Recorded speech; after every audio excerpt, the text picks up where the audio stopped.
Գյորջյան Կասկադ 60 ամիս փուլային վճարում բազմաթիվ առավելություններ։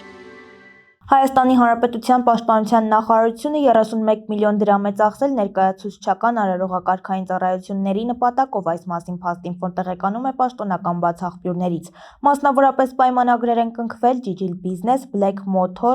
Redis Teddy, Հայր և որդի Երեմյաններ, Չինար Հերիտաժ, սահմանափակ պատասխանատվությամբ ընկերությունների հետ, որոնցից 3-ը պաշտպանության նախարարության համար կազմակերպել են ճաշկերույթ, պաշտոնական ճաշ։ Ընկերություններից մեկից էլ ձեռք են բերվել տարբեր բնական հյութեր, ընդեղեն, շոկոլադե կոնֆետներ, սուրճ, թեյ և նմանատիպ այլ ապրանքներ։ Հայաստանի Հանրապետության պաշտպանության նախարար Սուրեն Պապիկյանի մոտ ֆուրշետների և սուրճի ընդմիջումների համար։ Մեկ այլ պայմանագրից տեղեկանում ենք, որ ներկայացուցչական արարողակարգային ծառայություններով իրականացվել և իրականացվելու են նաև շրջագայություններ բիզնես դասի ավտոմեքենաներով։ Պայմանագրում ժամկետը նշված է 2026 թվականի հունվարի 20-ից մինչև 2026 թվականի դեկտեմբերի 25-ը։ Մեքենաները պետք է լինեն Toyota, Mercedes S222, Mercedes Sprinter, Mercedes Viano կամ դրանց համարժեք մեքենաներ։ Կարևոր պայման է, որ մեքենաները ունենան նաև համապատասխան փորձ ունեցող վարորդ, որոնք պետք է օդանավակայանից դիմավորեն և ճանապարհեն մարդկանց։